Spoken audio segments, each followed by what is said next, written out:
Vamos al tema central de la noche. Vulnerabilidad de la economía boliviana frente a los precios del mercado internacional. Y para el análisis de este tema está presente con nosotros el economista Guido Capra. Reiteramos, vulnerabilidad de la economía boliviana frente a los precios del mercado internacional. Adelante, Omar Gómez. Muchas gracias, Henry. Agradecemos al economista Guido Capra por visitarnos y, claro, poder mirar cómo está nuestra economía, pero además cómo está nuestra interrelación con la economía mundial, con los diferentes países. Guido, muchísimas gracias por la amabilidad. Contento, muchas gracias por la invitación para hablar sobre temas complicados, pero espero en facilito, que se pueda entender. Seguro que sí. A ver, demos una mirada muy rápida a lo que está sucediendo en el ámbito internacional en la economía. Hay una crisis, o por lo menos hay una situación no de las mejores en la economía mundial. Bueno, la economía mundial tendríamos que dividirla en las diferentes partes, bloques. Tenemos el bloque europeo, que definitivamente está viviendo una crisis de guerra también, que está afectando los costos por el lado de los energéticos, de los hidrocarburos. Resulta, y nos estamos enterando, que Rusia había sido una figura, un actor clave en el crecimiento y desarrollo de los países europeos, incluyendo Alemania. En Europa lo que se está observando es una debilidad económica del bloque y se está expresando en el debilitamiento del euro frente al dólar. Entonces hay una depreciación fuerte, muy fuerte del euro frente al dólar. Y además hay los países del sur de Europa que generan un problema serio, porque es el Banco Central Europeo el que debe financiar el gasto tal vez irresponsable de las economías de España, de Portugal, de Italia, de Grecia. Entonces ese es otro problema que se debe analizar dentro de lo que es el bloque europeo. Por otro lado, tenemos la economía norteamericana, que tiene otro tipo de problemas. Es una economía que está funcionando al pleno empleo, en la que la inflación no se da tanto por el lado del crecimiento o la elevación de precios de los hidrocarburos, sino por la rigidez que tienen las empresas para contratar mano de obra.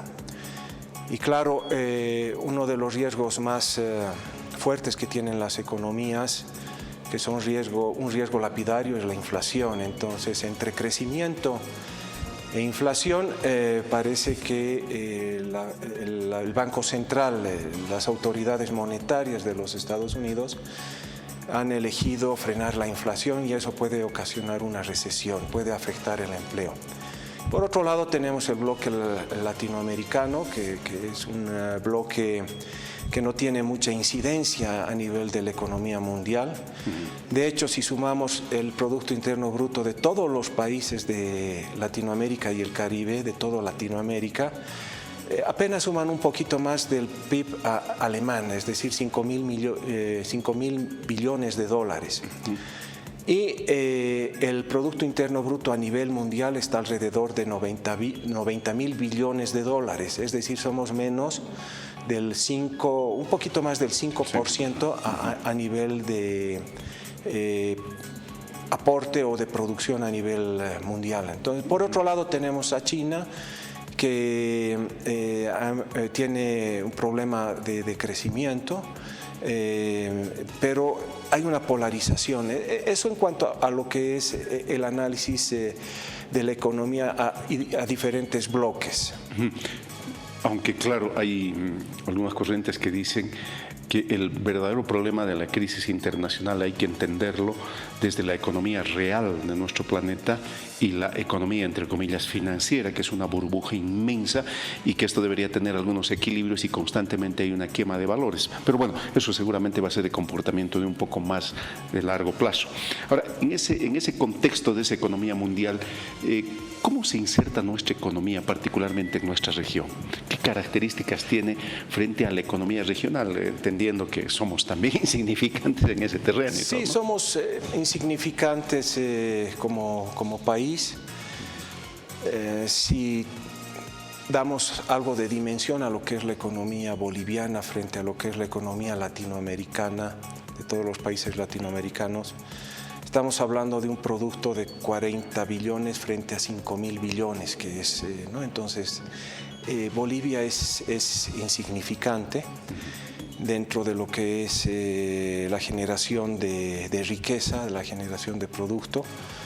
Y tal vez lo que más preocupa desde el punto de vista del análisis económico es qué puede pasar en el mediano plazo a los bolivianos si no se toman medidas para revertir el poco oxígeno que tenemos y que nos permite respirar como enfermos que estamos en terapia intensiva. Pienso que la inflación baja que tenemos en Bolivia se debe a que tenemos algo de reservas internacionales netas. Con eso estamos financiando los hidrocarburos y las subvenciones. Con eso también estamos subvencionando el contrabando y algún rato se va a agotar. La reserva de oxígeno que tenemos para poder mantener una inflación baja se va a agotar y los problemas van a explotar de manera inadvertida probablemente o advertida. Entonces creo que es el momento de poner una alerta, porque creo que la economía boliviana está en riesgo. A ver, regularmente todos los economistas tenemos la posibilidad de ver la economía desde, como harían los médicos, 3 indicadores básicos, ¿verdad? Que son el crecimiento, la inflación y el empleo. El crecimiento no es de los mejores en la región, está con problemas Argentina, qué sé yo, México, Chile, los diferentes países. En un segundo indicador como es la inflación, al haber precios internacionales que tienen sus problemas, particularmente por algunas materias primas, esto también está en una situación crítica. La Argentina probablemente sea uno de los países que más problemas tiene. A eso hay que sumarle que Chile no está de lo mejor que podríamos pensar, Brasil tampoco. Y finalmente, en temas de desempleo, la situación no es menos. ¿Por qué ese escenario de estos indicadores básicos? Pues no entraríamos en segunda ni tercera generación. ¿Por qué esa incidencia de esos indicadores no es tan fuerte en nuestra economía? Porque todavía no hemos agotado ese oxígeno, exactamente. Lo que respalda el poder de compra de la moneda son las reservas que tiene el Banco Central. De hecho, la masa monetaria está respaldada por los activos del Banco Central, y el activo más importante que tiene el Banco Central son sus reservas. En el caso de Argentina hay una larga historia de manejo irresponsable de la política monetaria. La oferta monetaria, la base y la oferta monetaria han crecido de manera desproporcionada en una situación en la que los argentinos no tienen confianza en su moneda. Están comprando moneda boliviana. Claro, entonces crece la oferta monetaria, pero también decrece la demanda, porque los argentinos sustituyen el peso argentino por cualquier otro título, por cualquier otro activo, ¿no? que pueda ser más confiable, incluso el peso boliviano o el boliviano. Por eso se explica la tasa de crecimiento de la inflación grosera en la Argentina. Ahora, en el caso de Chile es diferente, ¿no? En el caso de Chile, los agentes económicos desconfían del nuevo gobierno, tienen mucho temor a la nueva constitución que se quiere aprobar y claro, están protegiéndose de alguna manera. De hecho, también existe un flujo importante de recursos hacia otros activos, incluyendo el dólar. Y ese es uno de los motivos que puede explicar por qué en Chile hay una tasa de inflación elevada, pero no existe ese mismo comportamiento en el Brasil, por ejemplo. Y en Bolivia, repito, estamos agotando las reservas de poco oxígeno, estamos tomando muchísimo riesgo y es posible que en poco tiempo podamos enfrentar una crisis de balanza de pagos y ahí sí la bomba va a explotar con experiencias nada deseables para los ciudadanos que habitamos este país. A ver, dos indicadores que son interesantes el poder considerar son cómo anda, a propósito, uno de los componentes de la balanza de pagos es precisamente el comercio exterior. Nuestro comercio exterior todavía es superavitario, ¿no? Estamos con un nivel de superávit, digamos que no de los mejores, pero es superávit finalmente. Y otro de los temas que debería llamar ya la preocupación es el déficit fiscal, que igual no está siendo controlado y está comenzando a crecer como una bola de nieve, que seguramente en algún momento puede romper ese mágico equilibrio y llevarnos al atolladero. Correcto. Ahora, hay un superávit comercial en bienes, eso es correcto, pero en balanza, en la cuenta corriente, tenemos un déficit. De hecho, en los últimos años, las reservas internacionales netas han pasado del 2019, durante el gobierno de Áñez al actual, han pasado, incluyendo todos los componentes de las reservas, oro, DEX y divisas, han pasado de 6.000, ¿no? En oro. Sí, han pasado de 6.000 a 4.000. Y de los 4.000, 1.500 son divisas de libre disponibilidad y eso es luz roja. Sí. Definitivamente es una alerta que deberían las autoridades de la economía tomar mucha atención y es necesario que se vean formas para que las reservas no caigan más. Se tiene que hacer algo, pero están cayendo. De hecho, cuando uno observa el ítem de errores y omisiones, son menos $1.000 millones. ¿Cómo se puede explicar dentro de las cuentas de balanza de pagos errores y emisiones que superan $1.000 millones? Ahí está el contrabando, ahí están las empresas y los agentes económicos que están comprando dólares como protección ante el riesgo cambiario. ¿Y qué pasó con el déficit fiscal? Bueno, esa es otra bomba de tiempo, porque el déficit fiscal hay que financiarlo, ¿sí? ¿Y cómo se lo financias? Se lo financia con gasto, con mayor emisión monetaria, y eso también es un disparador de la inflación. Pero también es irresponsable financiar gasto público cuando no tienes los ingresos suficientes. Entonces es un aparato que está sobredimensionado y sigue creciendo. Claro, genera empleo, pero una de las causas de por qué la Argentina está como está es porque el gasto público financia gasto del sector público. Evidentemente el ir al ritmo que estamos en el tema de las reservas, pese al optimismo del gobierno, estamos caminando por la cornisa, eso es definitivo. Y el otro tema, el componente del déficit fiscal, también debería ser siempre preocupante por cómo está. Pero hay un otro aspecto que también puede ser llamativo. ¿Cómo anda la inversión en nuestro país? Porque para hablar de crecimiento es necesario darle una mirada a la inversión y a los diferentes tipos de inversión que existen. En el caso de la inversión, si uno observa el comportamiento de los activos productivos, en nuestro país, entendiendo como activos productivos el equipo, la maquinaria que está destinada para poder generar riqueza y producción, ha ido decreciendo. Las empresas están produciendo con un equipo de menor calidad de la que se tenía hace 7, 8 años atrás. Por otro lado, las empresas han tenido una caída, públicas y privadas, muy importante en los niveles de utilidad.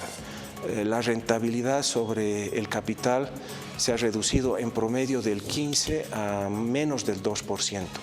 Y ese es un comportamiento que se puede observar incluso en empresas del sector privado. Entonces, ¿qué pasa cuando las utilidades caen? La reinversión de las utilidades se hace mucho más escasa. Entonces, si una empresa no genera utilidades, tampoco genera la capacidad o el potencial de crecimiento futuro. Entonces, desde esa perspectiva, lo que se puede decir es que la calidad de los activos con los cuales se produce Bolivia, independientemente del tipo de empresa, ha caído, se ha deteriorado de manera importante.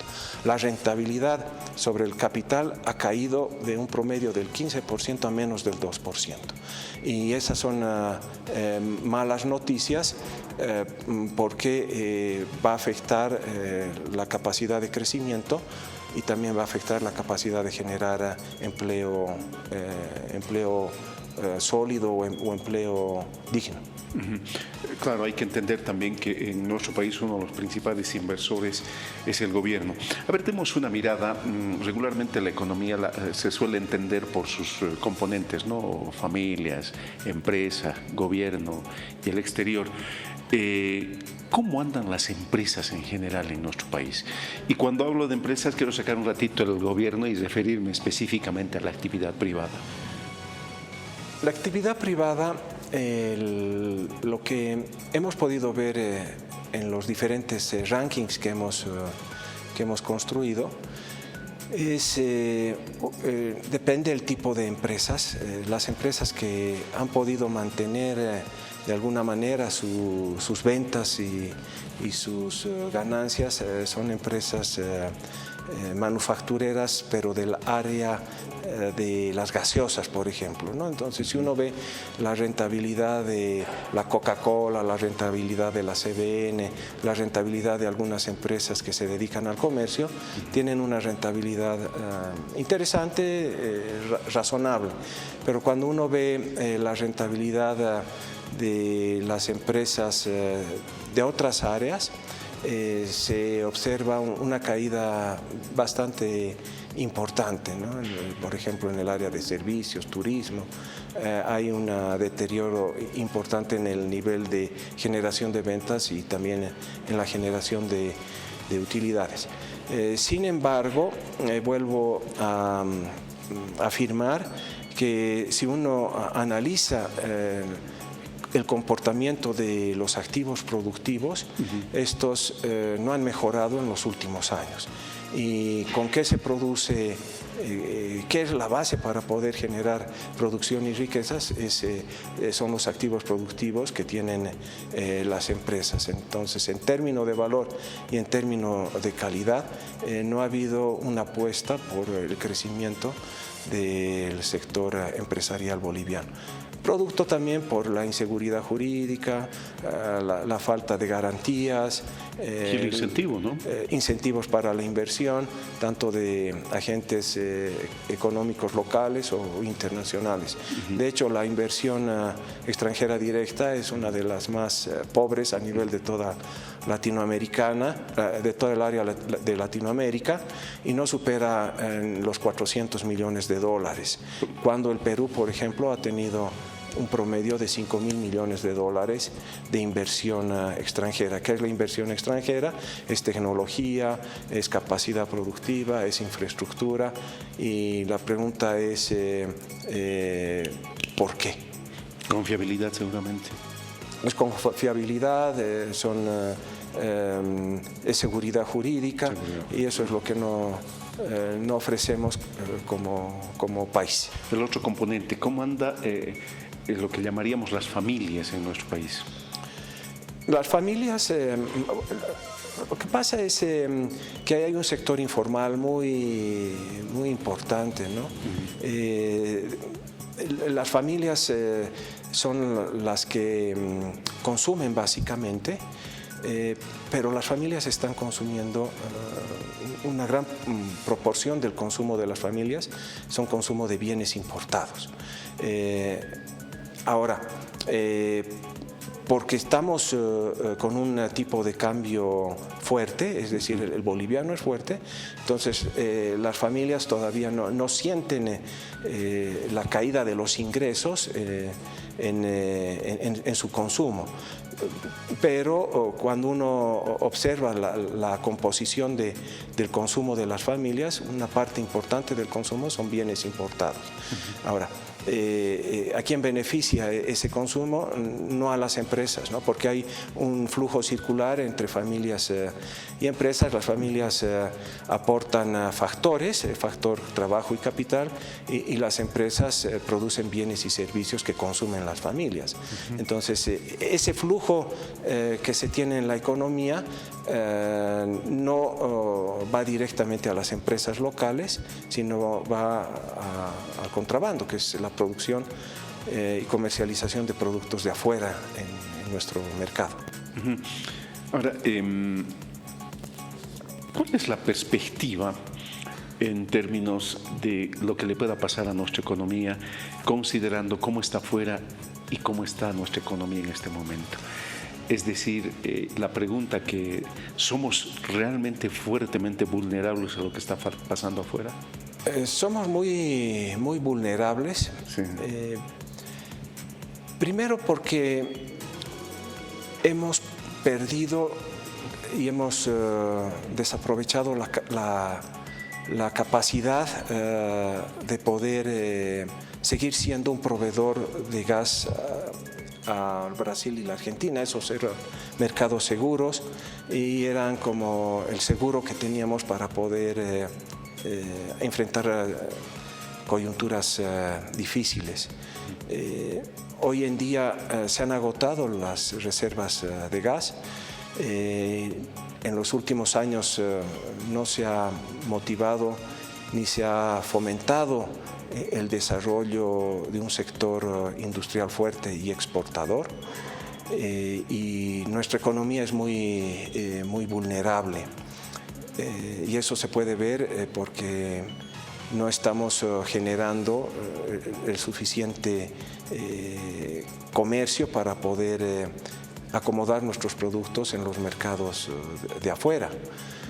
Y por otro lado, no hay grandes perspectivas para seguir creciendo porque no somos un país que reciba bien la inversión extranjera. A ver, le propongo que escuchemos brevemente qué dicen en las redes sociales nuestros amigos que siempre escriben o hacen algunos comentarios. Henry, si podíamos leer un par de ellos, por favor. Perfecto, muy bien. Vamos a dar respuesta a la consulta que tenemos en Cartas sobre la Mesa. ¿Usted cree que es vulnerable nuestro país frente a los precios internacionales? Y estas son las respuestas y comentarios que llegaron a la línea de WhatsApp. La devaluación de productos bolivianos causa el cierre de empresas y por ende el desempleo, produciendo un gran daño al país. Siguiente comentario. Buenas noches, Cartas sobre la Mesa. Yo creo que la economía boliviana es frágil ante tantos cambios. Vivimos en una burbuja que cualquier día va a explotar. Son los comentarios que hemos podido destacar en esta oportunidad. Muy bien, hay una suerte de conciencia de que estaríamos viviendo en una burbuja que cualquier momento podría explotar. Es una buena analogía. Estamos viviendo una burbuja que puede durar un tiempito, pero si no se toman algunas medidas profesionales, unas serias, como por ejemplo qué se va a hacer con el gasto público, qué se va a hacer con el déficit fiscal. ¿Debería contraerse el gasto público? Definitivamente, se debería tener ser más responsables en el manejo de las finanzas públicas, porque tampoco podemos acceder a deuda. Y hemos visto que se han tratado de acomodar títulos y bonos soberanos al mercado de afuera y nadie los quería, y se los han aceptado a una tasa de interés mucho más elevada. De hecho, Bolivia es un país con mucho más riesgo que el que teníamos hace un par de años atrás, y es una buena analogía, ¿sí? La burbuja puede explotar y no se están tomando las medidas preventivas. ¿Qué otras medidas preventivas? Porque regularmente cuando ya comienza a haber problemas de la capacidad de recursos externos que tengamos para hacer sostenimiento de todo esto, suele recurrirse a medidas que se les llama de corte administrativo, es decir, una administración más eficiente de lo poco que tienes. ¿Cree que llegamos a esto? Eso se tiene que hacer, pero se tienen que hacer también, se tienen que tomar otras medidas, por ejemplo, un uso más racional de la gasolina. El gasto que tiene Bolivia en reservas es enorme. Estamos gastando más de 2.000 millones de dólares en subvenciones para la clase media. Eso tiene va a tener un efecto dramático sobre la economía si no se pone coto a esa subvención tan fuerte. No hay los recursos para seguir subvencionando. Por otro lado, se tiene que reflexionar sobre nuestro sistema jurídico para poder facilitar que inversores extranjeros puedan venir a Bolivia. De hecho, los centros de arbitraje internacional juegan un papel importante y se debería de alguna manera volver a operar bajo administradores imparciales e internacionales que resuelvan los conflictos entre partes. Ese es un elemento esencial para que la inversión extranjera pueda volver a nuestro país. Por otro lado, yo no entiendo cómo se castiga a la gente de afuera que quiera hacer turismo a Bolivia con un montón de exigencias administrativas. Uno de los flujos de turismo más importantes que se tenía era el de Israel, y eso generaba desarrollo en algunas áreas de Bolivia como Rurrenabaque, pero por alguna decisión política hemos cortado todo tipo de relación con este país y con otros que eran fuentes interesantes de divisas por servicios, ¿no? La prestación de servicios. Entonces son una serie de medidas que se pueden ir revisando y que pueden disminuir el riesgo de que esa burbuja que mencionaba el oyente explote en el corto plazo y genere desazón y caos social. Guido, muchísimas gracias por la gentileza al visitarnos. No, muchas gracias y bueno, felicidades por el programa. Muchísimas gracias, en cualquier momento lo estamos convocando. De esa manera, Henry, hemos tenido la posibilidad de dar una mirada a lo que está sucediendo en la economía del exterior y de nuestro país y cómo podemos entender lo que puede sucedernos, lo que nos está sucediendo y lo que podría sucedernos.